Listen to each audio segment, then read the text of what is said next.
So we have done transverse framing last time. I'll do longitudinal framing and composite framing. So longitudinal framing is basically when your ships are very long. So when the ships are long, you'll have a lot of longitudinal stresses in form of hog and sag. And to prevent that stresses to overcome the vessel or break the vessel, you're supposed to have longitudinals from forward collision bulkhead to aft collision bulkhead continuous. So they resist your bending of the ship. So longitudinal framing is like an L-shaped stiffener. What is this L-shaped stiffener? I'll again show you.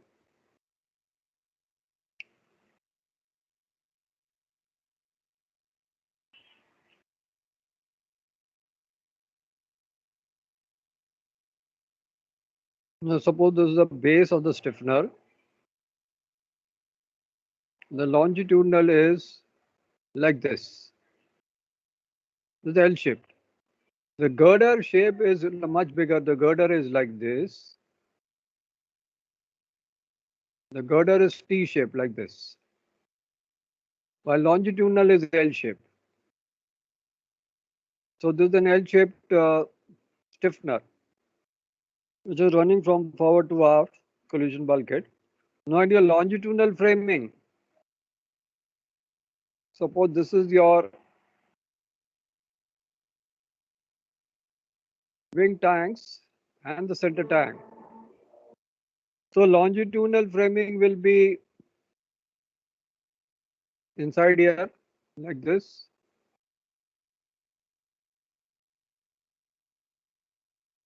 Inside here, or you can say inside here or here. With the double hull, then your framing will be like this. So your longitudinals are inside here. Then your longitudinals are inside bottom, on the sides, under your deck, you will have longitudinals. Similarly, longitudinals will be here and here and here and here. So that's a longitudinal framing where you all along you have longitudinals. Now the longitudinals on top will be small, and as you proceed down, the longitudinal will be of bigger size. Here I've not made, but I'm just showing here. These are small and then becomes bigger. Why? What is the reason? Why your longitudinals are small on top and why are they big at the bottom? बताओ भाई, क्यों? ऊपर में छोटा नीचे बड़ा क्यों? लेकिन नीचे बराबर है सब. बॉटम में लॉन्जिट्यूडनल का साइज सेम है. सर बॉटम साइड में ज्यादा स्ट्रेस रहेगा ड्यू टू वाटर.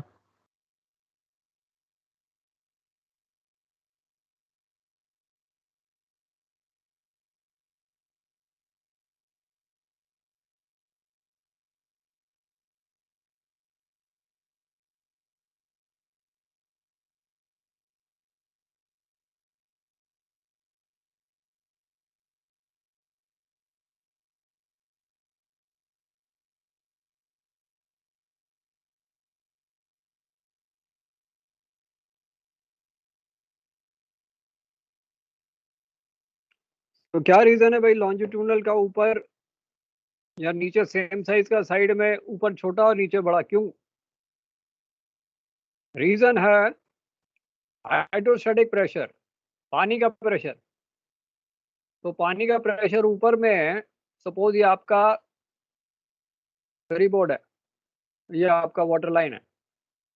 तो पानी का प्रेशर यहाँ कम होगा और यहाँ बढ़ता जाएगा. यहाँ अगर आपका प्रेशर है तो ये प्रेशर बढ़ता जाएगा. तो इस तरह से ये जो है ये बढ़ेगा, लॉन्जिट्यूडनल भी बढ़ जाएगा, ये लॉन्जिट्यूडनल भी बढ़ेगा, यहाँ भी बढ़ जाएगा. यहाँ भी लॉन्जिट्यूडल का साइज बढ़ेगा, सो यहाँ छोटा रहेगा, यहाँ बढ़ता जाएगा, like your hydrostatic pressure. Similarly अगर आपने टैंकर में कार्गो लोड किया यहाँ, तो डेप्थ के हिसाब से प्रेशर बढ़ेगा, इधर में प्रेशर कम होगा और यहाँ प्रेशर ज्यादा होगा। इसीलिए ऊपर के लॉन्जिट्यूड छोटे और नीचे के बड़े होते हैं। Bottom and top under deck they are of same size. तो ये लॉन्जिट्यूडनल फ्रेमिंग है।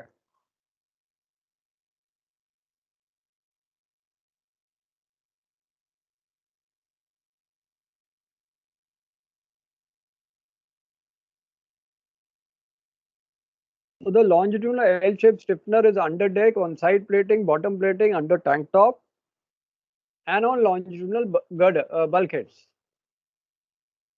तो longitudinal जो है full length रहता है from forward to aft, provided longitudinal strength.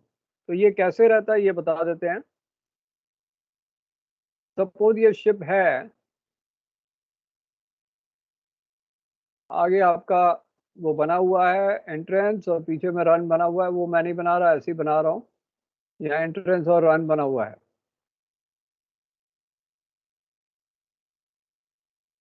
यहाँ आपका रन बना है पीछे। अब आपके अलग अलग ट्रांसवर्स बल्कहेड बने, तो ये इतने होल्ड में डिवाइड हो गया जहाज, 1 2 3 4 5। तो ये फॉरवर्ड कोलिजन बल्कहेड है, ये आफ्ट कोलिजन बल्कहेड है। तो लॉन्जिट्यूडनल जो है वो यहाँ से यहाँ कंटिन्यूस जाएगा, चाहे वो बल्कहेड है, बल्कहेड थ्रू वी नॉच बन के जाएगा, तो यहाँ से यहाँ लॉन्जिट्यूडनल कंटिन्यूस जा रहा है, इसमें कोई ब्रेक नहीं है लॉन्जिट्यूडनल में,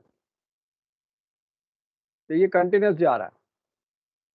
अब बल्कहेड के थ्रू कैसे निकलता है, सपोज ये बल्कहेड बना है, तो लॉन्जिट्यूडनल सपोज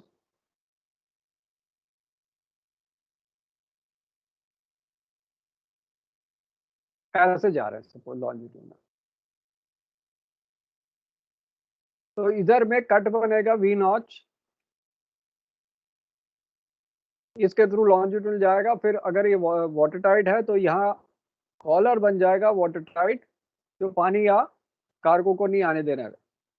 तो longitudinal will pass through your transverse bulkheads and they will be continuous, चाहे वो यहाँ इसके कट लगाना पड़ता है वी नॉच और कॉलर लगाना पड़ता है to make it water tight. तो ऐसे आपके longitudinal पास करेंगे थ्रू योर ट्रांसवर्स बल्कहेड।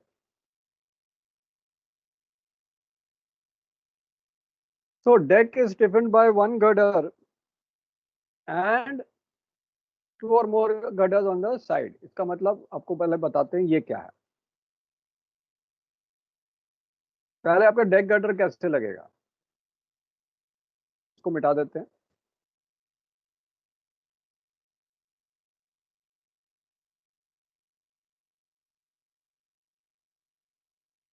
तो आपका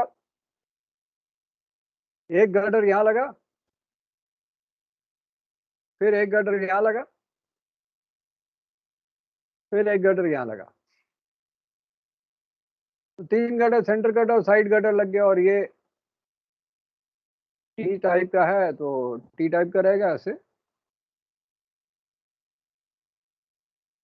बॉटम में भी आपके एक सेंटर गडर लगा और टू साइड गडर्स लगे।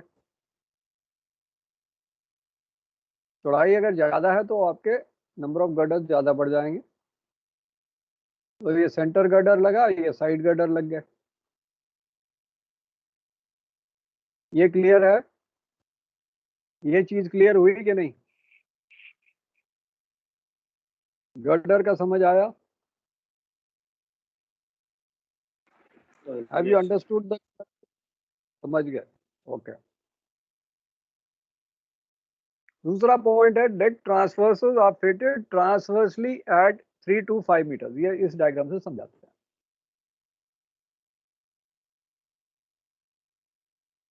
तो ये डेक ट्रांसवर्स ऐसे लगा हुआ है, ये साइड वेब फ्रेम है और नीचे बॉटम ट्रांसवर्स है, ठीक है। तो ये दूसरा डेक ट्रांसवर्स ऐसे गया, ये साइड में गया, ये लॉन्जिट्यूडनल जा रहे हैं कंटिन्यूस।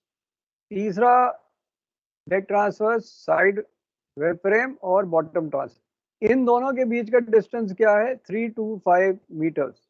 मतलब ये पूरा वेब जो बना है चक्री, इन दोनों के बीच का डिस्टेंस होगा 3 to 5 मीटर्स। 5 मीटर्स होगा VLCC में, बाकी जहाज में 3 मीटर्स होगा छोटे जहाज में, और इंटरपोलेशन के हिसाब से बीच वाले जहाजों का 3 और 5 के बीच में होगा distance between the deck transverse.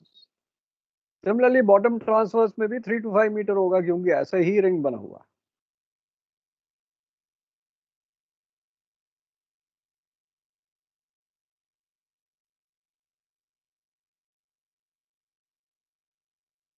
अब डेक ट्रांसवर्स क्या कर रहा है, जो लॉन्जिट्यूडनल जा रहे हैं उनको सपोर्ट कर रहा है। तो ये डेक ट्रांसवर्स है,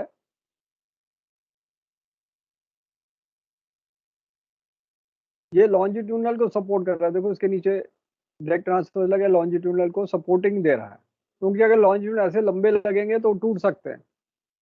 तो इनके नीचे सपोर्ट दे रहा है डेक ट्रांसवर्स, और बॉटम से सपोर्ट दे रहा है बॉटम ट्रांसवर्स।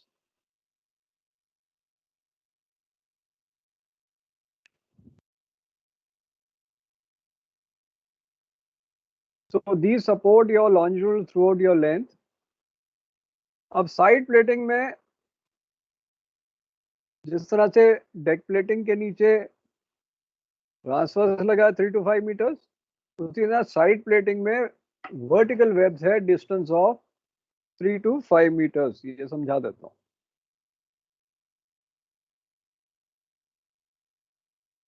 ये वेब फ्रेम हो गया, साइड में लगा, इन दोनों के बीच में डिस्टेंस 3 to 5 मीटर। ये फ्रेमिंग की बात नहीं कर रहे हैं, ये वेब फ्रेम अलग है।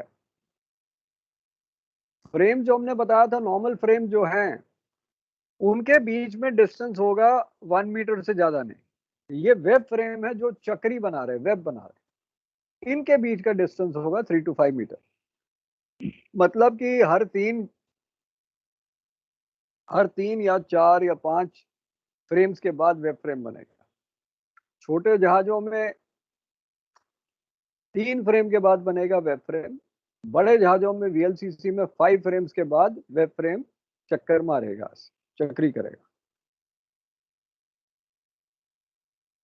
अब लिखा stringers are place horizontally depending on depth of ship, 2 to 3 स्ट्रिंजर्स।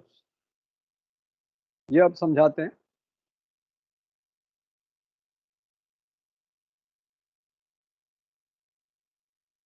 Suppose ये बल्कहेड है,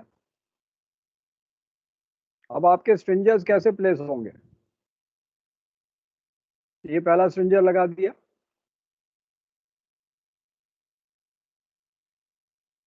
साइड की जो आपका प्लेटफॉर्म होता है जिसके ऊपर खड़े होके आप सफाई करते हो या टैंक की प्लेटिंग देखते हो, दीज आर योर स्ट्रिंजर प्लेट्स, ये आपकी स्ट्रिंजर प्लेट्स हैं।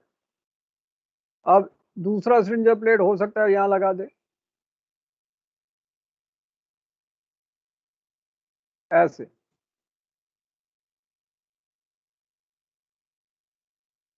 यहाँ आपके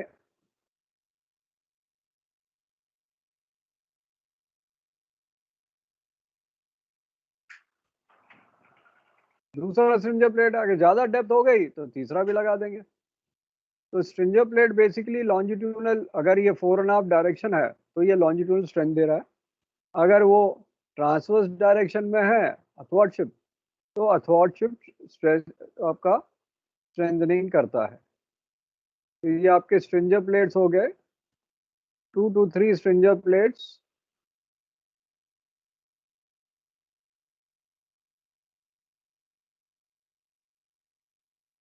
इसको कलर कर देते हैं, आपको स्ट्रिंजर से आपको क्लियर पता लग जाएगा। तो ये अगर आपका बल्कहेड है, वो जी आपका बल्कहेड है, तो ये आपके स्ट्रिंजर प्लेट्स हो गए, ठीक है। अब मैं मार्क कर देता हूँ तो यू विल अंडरस्टैंड कि stringer plates are giving If they are in 4.5 direction, then they'll give longitudinal strength. If they are in athwartship direction, then they'll give transverse strength.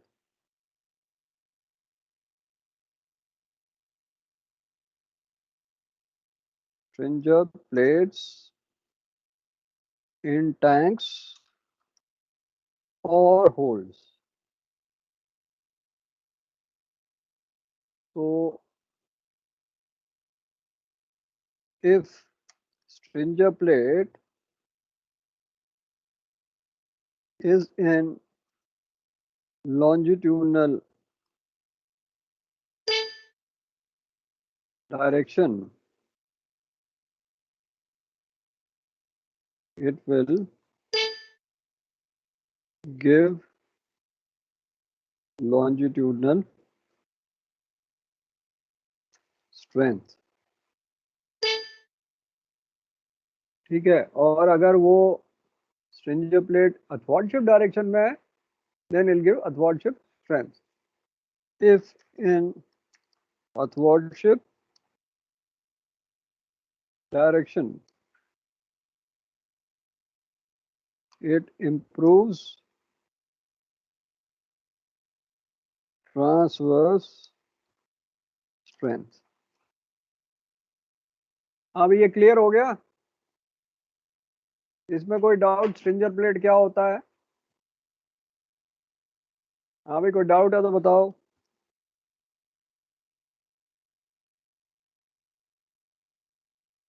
नहीं सर, वो वेब फ्रेम वाला एक बार समझा दो दोबारा, ये तो क्लियर। क्या चीज? फिर से बोलो सर, ये वेब फ्रेम वाला एक बार फिर से एक्सप्लेन कर दोगे, ये तो क्लियर हो गया। वेब फ्रेम बेसिकली टैंकर्स में होता है। अभी मैं आपको टैंकर का जब मिडशिप सेक्शन दिखाऊंगा तो वो टैंकर्स में वेब फ्रेम ज्यादा होता है, बल्क कैरियर में वेब फ्रेम कम होता है, टैंकर्स में ज्यादा होता है। वो भी आपको दिखा देता हूँ कि टैंकर में कैसे होता है। ठीक है, अभी मैं दिखाता हूँ, इसको जरा सेव कर दूं।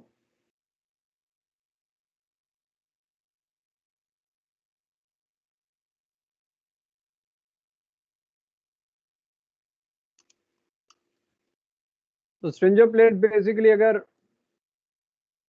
डेप्थ ज्यादा है तो 3 हो जाएंगे, डेप्थ कम है तो 2 होंगे। छोटे टैंकर्स में देखा होगा, जब आप टैंक में जाते हैं तो प्लेटफॉर्म पे खड़े होकर सफाई वफाई करते हैं, तो वो स्ट्रिंजर प्लेट है। जिसके ऊपर खड़े होकर सफाई करते हो, दैट इज स्ट्रिंजर प्लेट। अभी मैं आपको दिखा देता हूँ, ये 61 है। चलो मैं आपको पहले दिखा देता हूँ टैंकर्स का वेब फ्रेम जिसको कहते हैं।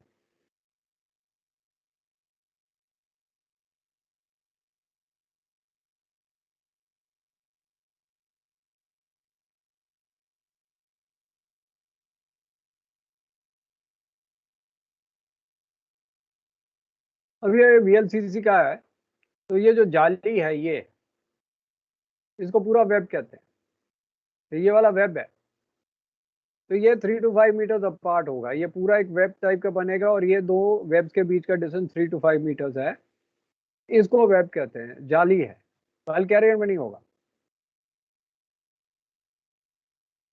तो यहाँ देखो लॉन्जिट्यूडनल फ्रेमिंग है, डेक के नीचे है, सेम हाइट का है longitudinal, bottom also same height.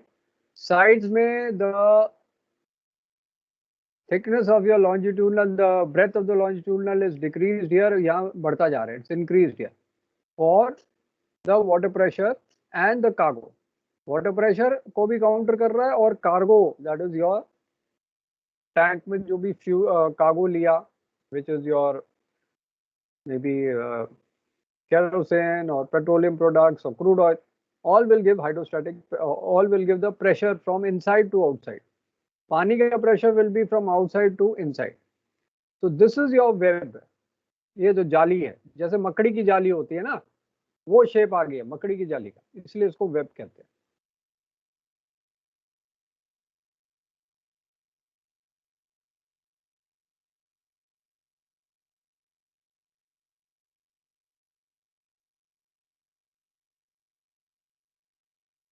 तो स्ट्रेंजर जो है हॉरिजॉन्टली होंगे, Either it will be in the fore and aft direction or athwartship, and they'll be placed 2 to 3 depending on depth. Bottom plating में bottom girder होंगे, bottom transverse होंगे. तो girder जो होंगे one deep center girder and 2 or more side girders. Bottom transverse जो है they will run athwartship. ये आपको फिर से दिखा देते हैं VLCC का.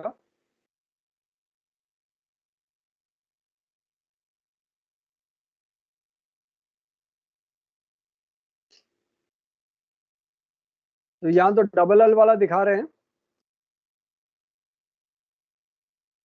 ये सेंटर लाइन हो गया, ये आपका डबल हल हो गया. यहाँ आपके स्ट्रिंजर प्लेट्स ये वाले हैं, ये स्ट्रिंजर प्लेट्स हैं, और यहाँ लॉन्जिट्यूडनल्स हैं, डीबी है. अब आपको VLCC का दूसरा दिखाते हैं, जो सिंगल हल. तो this is your bottom transverse, और ये दीज आर योर गर्डर्स, ये और यहाँ. So these are your bottom girders, these are your deck girders. This is the deck transverse, this is bottom transverse, this is the web frame. इन सब मिलके एक पूरा ring बनाते हैं which will be 3 to 5 meters apart.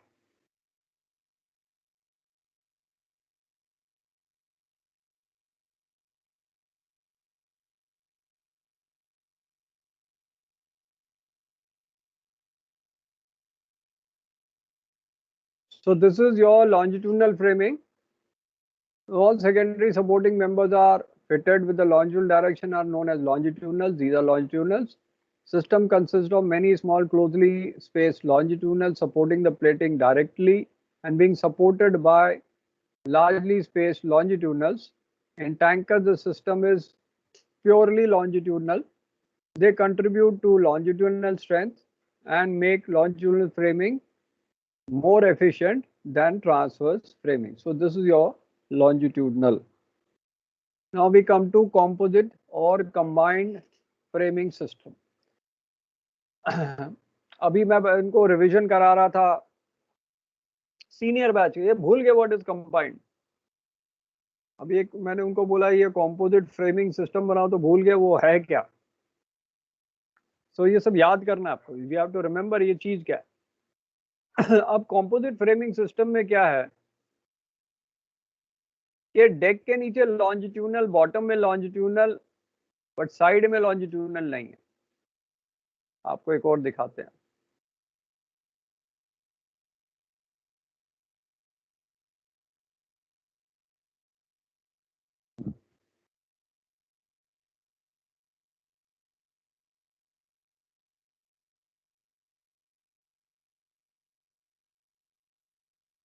अब ये compositely framed है general cargo. Why it is compositely framed? क्योंकि डेक के नीचे below this deck, below the twin deck and in the DB you have longitudinals, but on the side you don't have longitudinal. ये cargo battens है, ये longitudinal नहीं है, ये लकड़ी का होता है. दिस इज और स्वेट, ये बाद में पढ़ाएंगे आपको. साइड में longitudinal नहीं है. अब आप बल्क कैरियर देखिए, बल्क कैरियर में साइड में आपकी फ्रेम्स आ रही हैं. ये हॉपर टैंक ऊपर वाला है, टॉप साइड टैंक है, this is lower hopper tank. You have longitudinals here, you have longitudinals here, but not on the side. So DB में है, hopper tank में है, but not on the side. So this is longitudinally framed bulk carrier or composite, longitudinally framed, compositely framed bulk carrier. Longitudinal तब होता है जब double हल में longitudinal आ जाते हैं. तो वो जब वो लंबा हो जाता है, the ship is too long, then in the double hull you have longitudinals. So these are the bulk carrier which is compositely framed. Side में you don't have longitudinals. In the hopper tank and DB and the lower hopper tank you have longitudinals, but you don't have on the sides. अब ये bulk carrier longitudinally framed है because these kind of vessels are too long, more than 200 meters, so they have require longitudinal strength. So double hull में ये जो projections हैं, these are longitudinals. DB में longitudinals, double hull में top side tank में longitudinals, but all around there are longitudinals. So this is longitudinally framed double hull bulk carrier.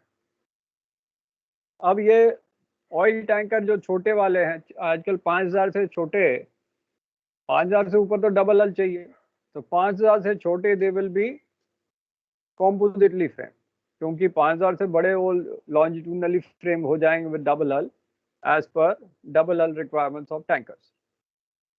So here under deck you have longitudinals, above deck you have longitudinals, but on sides you don't have longitudinals. So this is your compositely framed tanker. अब इसकी theory कराते हैं, diagram से समझ आ जाएगा, फिर theory होगी.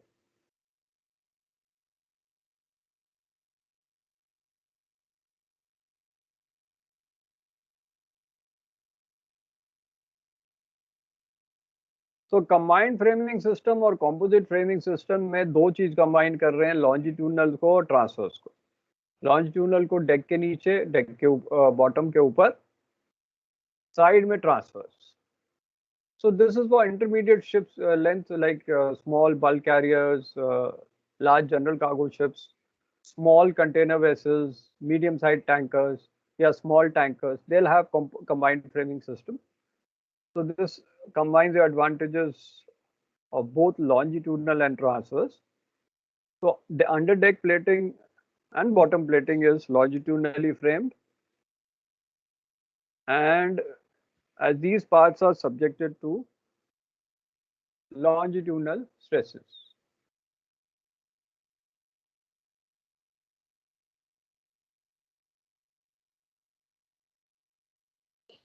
So the side plating are transversely framed as longitudinal stresses are less on the sides. इसलिए इसको हम combined framing system या composite framing system कहते हैं.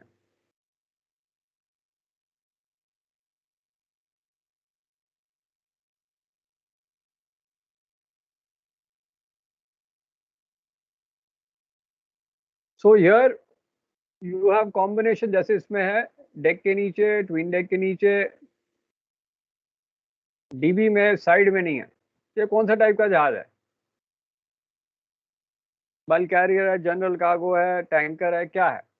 कौन सा जहाज होगा ये? General cargo.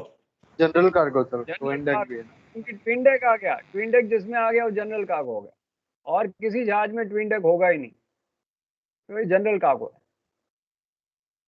तो लॉन्जिट्यूडनल फ्रेमिंग जो है बॉटम इसके नीचे है, ट्विन डेक के नीचे है, डीबी में है, बट साइड में नहीं है. Advantage of extra longitudinal strength and resistant to compressive plate buckling, and transverse framing is used on the sides. तो इसलिए इसमें डीप वेब की जरूरत नहीं है, क्योंकि यहाँ लॉन्जिट्यूडनल फ्रेमिंग है, ऊपर नीचे डीबी में, साइड में नहीं है. तो साइड में अब वेब लगाने की जरूरत नहीं है जो टैंकर्स में लगे होते थे, क्योंकि अगर यहाँ वेब लगाएंगे जनरल कार्गो में, कार्गो आपका कम होगा, कार्गो को डिस्चार्ज नहीं कर पाएंगे या ज़्यादा कार्गो लोड नहीं कर पाएंगे, इसलिए इससे फायदा है.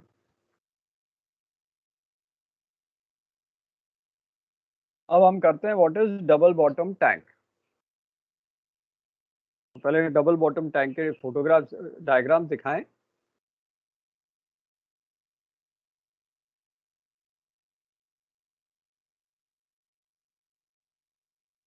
तो ये आपका डबल बॉटम टैंक है, ट्रांसवर्सली फ्रेम, क्योंकि इसमें कोई लॉन्जिट्यूडनल नहीं है. तो ये प्लेट फ्लोर है, ये ब्रैकेट फ्लोर है. So this is the transversely frame dB. ये भी ट्रांसवर्सली फ्रेम डीबी है. ये डायग्राम आपको सिखाएंगे, पहले आपको ये बता देते हैं ये है क्या. सो ये आपका सॉलिड प्लेट फ्लोर है और ये ब्रैकेट फ्लोर है. सॉलिड प्लेट फ्लोर में यहाँ कोई लॉन्जिट्यूडनल नहीं, इसमें भी कोई लॉन्जिट्यूडनल नहीं. अब ये सॉलिड प्लेट फ्लोर क्यों है? क्योंकि एक प्लेट से बनाया गया, उसमें हमने कट बनाए, we made these cuts, these are manholes, और लाइटनिंग होल ये बनाए. लाइटनिंग होल इसलिए बनाए सो दैट आपका शिप को लाइटन कर दें. लाइट नहीं आएगी लाइटन करेंगे, हल्का करेंगे, कार्गो ज़्यादा लोड करने के। फिर यहाँ आपकी मार्जिन प्लेट है, टैंक टॉप है, सेंटरलाइन गर्डर है, येलो वाला इंटरकॉस्टल साइड गर्डर आ गया, और ये जो डॉटेड लाइंस हैं ये स्टिफनर है मजबूत बनाने के लिए। बॉटम में आपके ड्रेन होल हैं वाटर को ड्रेन करने के लिए एक, क्योंकि अगर इससे नीचे लेवल आ गया तो कहाँ से जाएगा पानी, कार्गो और पानी, उसके नीचे ड्रेन होल्स हैं। Suppose you are not cargo but पानी, because this is DB tank, को ड्रेन करने के लिए, and the top holes are air holes. So suppose you are filling up this tank, where will the air be released? तो air will move from here, it will go to the vent और वहां से release होगी। अब ये बताओ ये cut क्या है, ये आपको पहले बताए थे, ये कट को क्या कहते हैं? ये वाले कट, ये कट किसके लिए हैं? पहले भी आपको बताया था, ये कट बनाए हुए हैं, किसके लिए बनाया है? एरो वहां लगा हुआ है, तो स्ट्रेस कम करने के लिए बनाया हुआ है। तो हाँ, स्ट्रेस कम करने के लिए। इसका नाम है स्कैलप, नाम बताया था आपको, स्कैलप बताया था यस स्कैलप। इस कंटिन्यूटी स्ट्रेस में। तो ये स्कैलप है, क्योंकि इस पॉइंट पे आपकी स्ट्रेस बढ़ जाएगा और क्रैक आ जाएगा, तो यहाँ कट लगाया गया है, दैट इज स्कैलप। तो ये स्कैलप्स बने हैं। ये सेंटरलाइन गर्डर हो गया और ये कील प्लेट के ऊपर बनाया। अब ये ब्रैकेट फ्लोर है, ये सॉलिड फ्लोर नहीं है, ये एक ब्रैकेट यहाँ, एक ब्रैकेट यहाँ है, और उसके ऊपर एक फ्रेम लगा हुआ है, इनर बॉटम फ्रेम, और इसके नीचे बॉटम फ्रेम लगा है। इसके थ्रू एंड थ्रू आपका इंटरकॉस्टल गर्डर जा रहा है और उसके ऊपर एक स्टिफनर लगा है। ये अब क्या है कि सिर्फ प्लेट यहाँ लगी हुई है, सपोज एक कार को हैवी लोड कर दिया, ये तो बेंड हो जाएगा। अब उसको कैसे सपोर्ट करें? तो उनके बीच में ये पिलर टाइप के चैनल्स लगाए हैं, इसको एंगल स्ट्रट कहते हैं। So it will prevent the suppression of the inner bottom frame if you load heavy car को ऑन टॉप। उसको अवॉइड करने के लिए हमने एंगल स्ट्रट छोटे पिलर्स लगाए हैं, चैनल बार के बनते हैं पिलर, ये पिलर। तो ये ब्रैकेट है, उसके ऊपर भी मार्जिन प्लेट है, यहाँ आपके स्कैलप्स हैं, यहाँ आपका स्कैलप है, लाइटनिंग होल ही है। So this is the diagram which you have to remember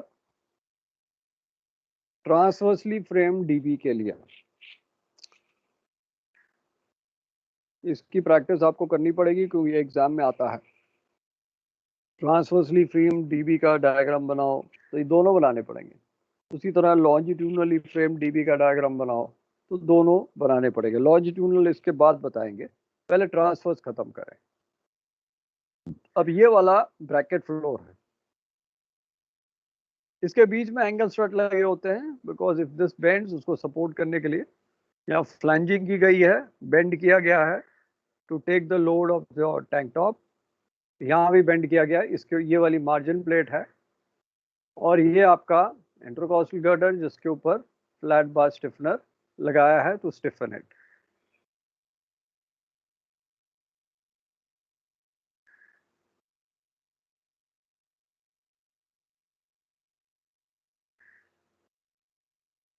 अब डीबी क्या है, यहाँ से शुरू करते हैं, then will do advantages and disadvantages of DB. So DB जो है वो स्पेस है forming fitting additional plating above bottom plating, extending from side to side and over most length of ship. So suppose your bottom is holed, so the water will only come in the DB tank and not in the cargo hold. So inner bottom plating is tank top to provide watertight space below, and this watertight space below inner plating and the bottom plating is known as tank top, is known as DB tank, double bottom tank. What are the advantages of double bottom tank? First advantage is it will give a protection to hull against grounding, against bottom damage, because if the ingress of water is there due to bottom damage, that will enter your DB tank and not come in your cargo hold or cargo tank. Second, it will help prevent pollution in case of tanker.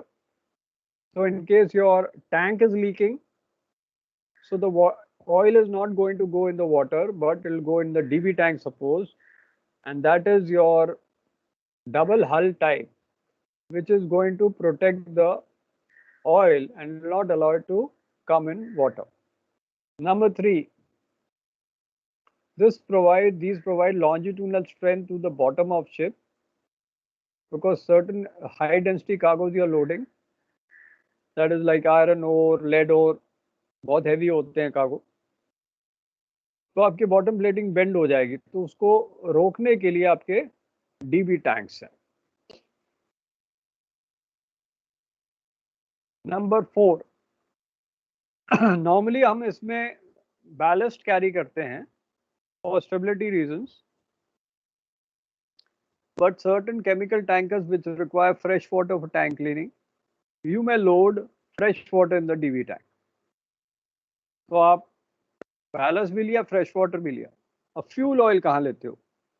Engine room के नीचे आपके छोटे छोटे tank हैं, 2000 double bottom tank, और इनमें fuel oil रखते हो. पोल्यूशन का चक्कर कम है क्योंकि इसमें कैपेसिटीज आर लेस, इसलिए यहाँ डीबी में फ्यूल ऑयल लेते हैं. Number 5, you have to maintain stability. Suppose you have discharge cargo, so your trim is too high, so your ships will have problem in sailing, or the wind will take over charge when you sail if you have very high trim. So to maintain your center of gravity to be lowered, you will load in your double bottom tank. So you will provide sufficient trim and keep your vessel with lowered center of gravity, and this vessel be stable. Number 6, with your double bottom tank, because these are longitudinally divided, then your FSC is reduced. How it is reduced, I'll explain.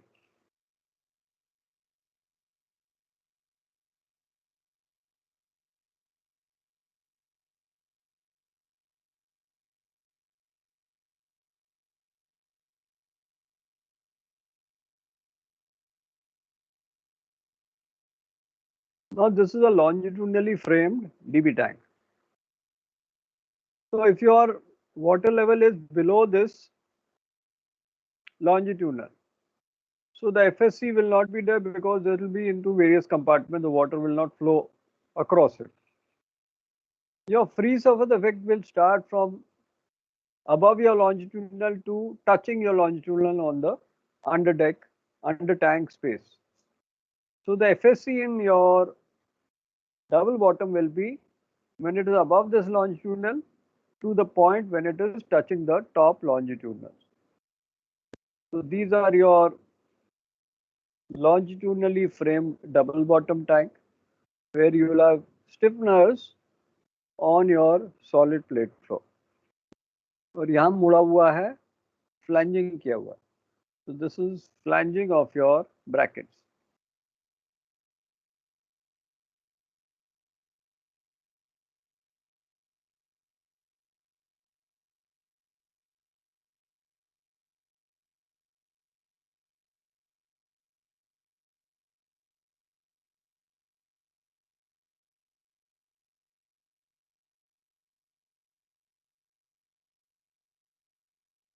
Now for your DB tanks, you have two types of DB tanks. One is transversely framed, one is longitudinally framed. You will not have any compositely framed DB tank because side कुछ है ही नहीं यहाँ. Compositely framed आपके full ship में आते हैं when your under deck space is longitudinally framed, your bottom tank is longitudinally framed, but your sides are transversely framed. तो यहाँ तो कोई side है ही नहीं. So this will be transversely framed or longitudinally framed.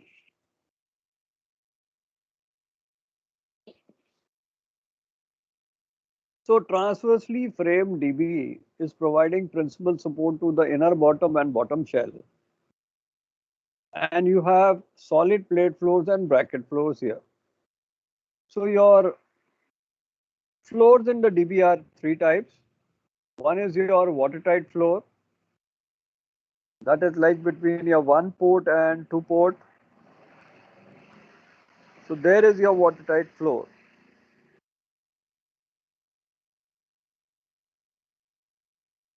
So there's a watertight plate floor. So this is a solid plate floor which is watertight, which extends full depth of the DB and full breadth of the tank. And this is the strongest floor. And this is beneath your watertight bulkhead and will provide water tightness in the fore and aft direction. Because it's faced athwart ship, so the water tightness will be in the fore and aft direction. So this has got no holes, so it will be at the edges of your DB tank. Now we come to plate floor. Plate floors are these. So here you have manholes and lightning holes. So they are similar to watertight floors, but they are not watertight, but they are solid. They have lightning holes, they have manholes, they'll have drain holes, they'll have air holes to release air, and then they are placed 2.5 to 3 meters apart. So ये आपका solid plate floor है. अब आता है bracket floor. तो bracket floor आपको बताया था, this is your bracket floor. एक bracket center line में है, एक bracket ship side की तरफ है, और बीच में frame लगी हैं, and these frame bars are supported by angle struts. So these are fitted between plate floors and provide sir support to आपकी tank आवाज top. में डिस्टरबेंस आ रही है, बहुत कुछ समझ नहीं आ रहा है. डिस्टर्बेंस आ रही है? अभी तो बताया करो ना जब डिस्टर्बेंस आ रही है. अभी आने लगी अब सर. आ रही है? वही किया हाँ मैंने, सर, तो कुछ अभी भी किया आ ही रही. नहीं है. नहीं सर, अभी आने अभी तो लगी कुछ थोड़ी किया. देर पहले से. अच्छा, थोड़ा सा माइक 1 सेंटीमीटर ऊपर उठाया है, और कुछ नहीं किया. हाँ सर, अभी सही हो माइक गया. को 1 सेंटीमीटर, माइक को 1 अभी सही सेंटीमीटर हो ऊपर गया. उठा दिया है. ठीक है. हाँ जी. तो जब आपको आवाज नहीं आए तो मुझे बताया करो ना, नहीं तो मैं पढ़ा दूंगा, उसके बाद बोलोगे आवाज नहीं आई. अब बोल दिया तो ये इसको करते हैं, फिर आपके क्वेश्चन आंसर करते हैं. 4 मिनट है, इसको खत्म करके 4 मिनट आप लोग क्वेश्चन पूछोगे. सो ब्रैकेट फ्लोर जो है, दो सॉलिड प्लेट फ्लोर के बीच में लगेगा, जैसे आपको दिखा देते हैं डायग्राम में. यहां भी अगर आप देखो, ये सॉलिड प्लेट फ्लोर है, पूरा सॉलिड है. इसमें आपके लाइटनिंग होल है, मैन होल्स बने, ये सेंटर गर्डर जा रहा है, और ये ब्रैकेट फ्लोर है. ब्रैकेट फ्लोर में ऐसे ब्रैकेट लगे, बीच में एंगल स्ट्रट लगे. इसमें डायग्राम में नहीं बना, और एंगल स्ट्रट ऐसे लगा है. सो ये ऊपर का फ्रेम है, बॉटम फ्रेम है, और ये सेंटर लाइन ब्रैकेट है, ये बिंच ब्रैकेट है. सो देख लो कि दो सॉलिड प्लेट फ्लोर के बीच में दो ब्रैकेट फ्लोर लगे हैं, क्योंकि डिस्टेंस सपोज ये 3 मीटर का है, तो इन दोनों के बीच में 1 मीटर डिस्टेंस, इन दोनों के बीच में 1 मीटर डिस्टेंस, और इन दोनों के बीच में 1 मीटर डिस्टेंस है. सो हमारे जो फ्रेम्स हैं उसी से कनेक्ट होते हैं प्लेट फ्लोर. तो फ्रेम जो है should not be more than 1 metre apart. इन दोनों के बीच का डिस्टेंस जो होगा 1-1 मीटर होगा. सो ब्रैकेट फ्लोर क्या है? They are fitted between plate floors to provide support to tank top.